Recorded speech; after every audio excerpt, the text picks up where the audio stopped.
Where in the world, Nigeria, where a new wave of violence from herdsmen has killed hundreds of Christians in the northern part of the country. Church leaders are calling it ethnic cleansing. Joining us with the latest from Abuja is CBN Nigeria Director Felix Oisamoje. And joining us from our Washington, D.C. studio with the latest is Emmanuel Ogebe. Emmanuel's an international human rights attorney. He's had relatives killed in the recent violence. First, Emmanuel, tell us what happened to your family members. Yes, Gary, just about 10 days or so ago, there was a horrific massacre in Plateau State in north-central Nigeria.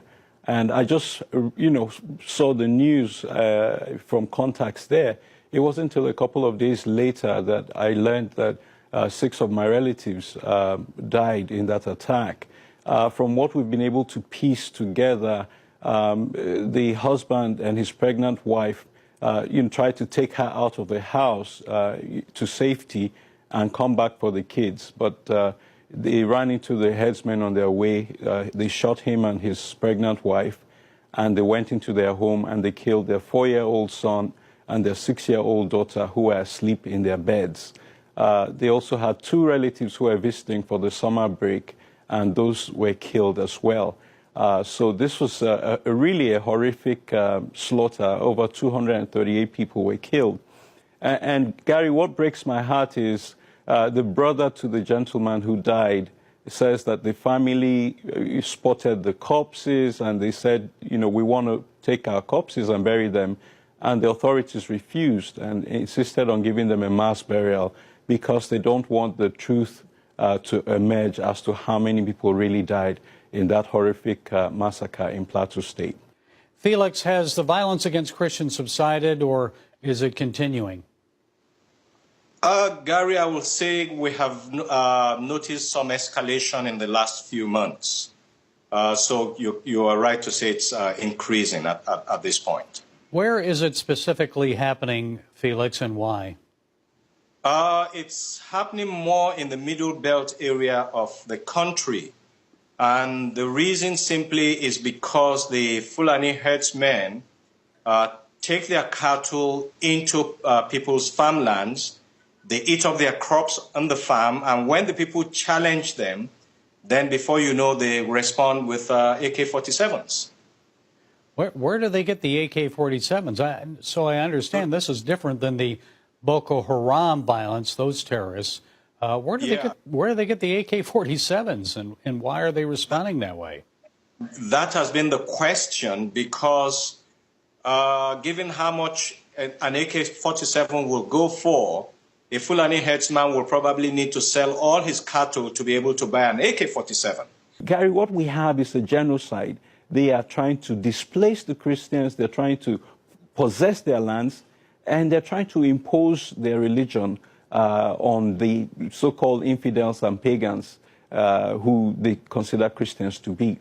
Who is funding them? Who's providing them with the weapons, and why? Yeah, now, that's a very good question. We've always wondered how they could afford such sophisticated arms. In the few occasions where they run into the military, they overpower the military with the level of weaponry. And there's several theories. One of them, of course, is that the arms proliferation that resulted from the collapse of Libya saw an influx of arms into the country that fell into the hands of both Boko Haram and the Fulani herdsmen. But even more sinister is the fact that a lot of these cattle are owned by very rich Fulanis who are in government and who are in power. So there is a strong belief that the Fulanis, the ruling elite, are actually funding these herdsmen to conduct these attacks, because that way they can dominate politically and they can dominate physically in terms of land grab. The attacks are coming from the Fulani herdsmen who actually brought jihad. They brought violent jihad to Nigeria in 1804. And many believe that this is simply a continuation of that jihad. I can tell you that in Plateau State in particular, over 50 communities of Christians have been cleared, they've been de-Christianized. The Christians have been pushed out, and these communities have been overrun and taken over by the Fulani herdsmen and their cattle. So this group is actually worse than Boko Haram. Boko Haram has rules of engagement. They have some kind of ideology. These people slash, kill, and burn. I think they exemplify what the scripture says in John 10:10. The thief comes but to steal, to kill, and destroy.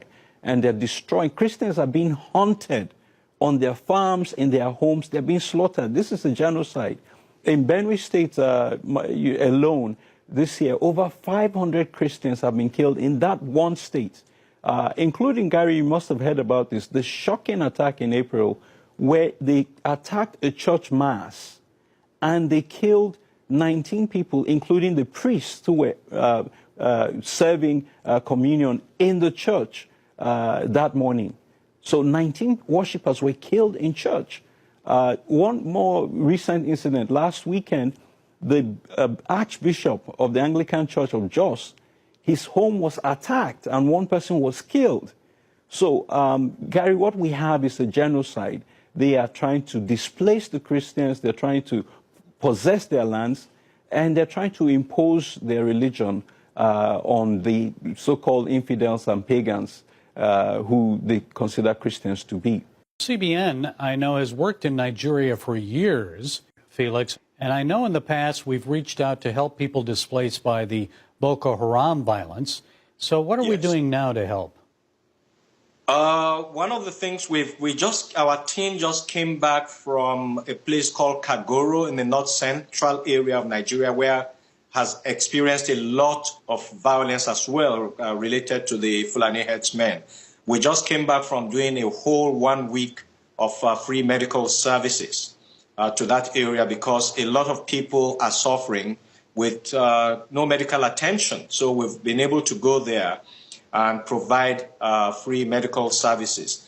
And right now we are talking with another group on the outskirts of Jos that just happened this past week. We are talking to a group there to see if we can go in there, probably do a medical mission as well, and then do some kind of empowerment projects. And so we're talking, but we can't move in now because it's still too volatile to go in there. So we're waiting until things settle down, then we'll go in there and see what we can do to help the people. So what can our viewers do, Emmanuel? Well, there are several things that could be done. Obviously, the first is prayer. But we're at a point where thoughts and prayers are not sufficient anymore. Over 2,000 people have died from the violence in Nigeria this year already. We're talking about deaths in the thousands. Nigeria is now the deadliest place in the world to be a Christian. And so we need international pressure. The UK House of Lords just last week had a debate, and they said this is no longer a herdsman-farmer conflict. This is genocide. Most of the Lords were consistent in their depiction of what is happening. Now, in addition to that, we need aid. You know, I know that CBN 700 Club is in Nigeria, so if people support CBN, we know that CBN will deliver to the people who are afflicted. But we need the members of Congress, the U.S. Congress, write to your congressman. They need to appoint a special envoy on the issue of Nigeria. And also the United States needs to not sell aircraft to General Buhari's regime. The Nigerian Air Force has been used in attacks against Christian communities that tried to defend themselves against the herdsmen in Adamawa State. The U.S. shouldn't sell aircraft to General Buhari, who will use them against Christians. And so I think there are lots of things that can be done, but these are some of the key things that should happen. I think one of the things we need the most is prayers, because I personally believe that nothing happens that doesn't have a spiritual background. So whatever is going on right now has some kind of spiritual underpinnings, and I believe that if we begin to deal with it from that point, it makes it easier. After all, the Bible tells us that we do not war against flesh and blood. And so we know that there's spiritual issues. So we need to pray. That's the first thing we need. We need prayers that God will continue to protect Christians wherever they are all over the country. And the other thing, too, is to sensitize the international community to what is going on here, because I believe that once that happens and people know that it's not only Nigerians that are crying out, that then probably it will make them begin to see that people are taking notice outside of the country, and probably that will dissuade them from their plans. Yeah, and Gary, if I can say one last thing, there is a Christian girl who was abducted by Boko Haram, and they asked her to convert to Islam, or and then she would be set free, and she refused. She's a 15-year-old girl. Her name is Leah, and Leah stood for Christ and has been held by the terrorists for 135 days now. So I want everyone who hears this to pray for Leah. She's a genuine heroine of the faith in this era. And there are many of them there in Nigeria. We appreciate them, and we'll be praying for her as well. So Thanks, thank you, Gary. Emmanuel, for joining us. God bless you.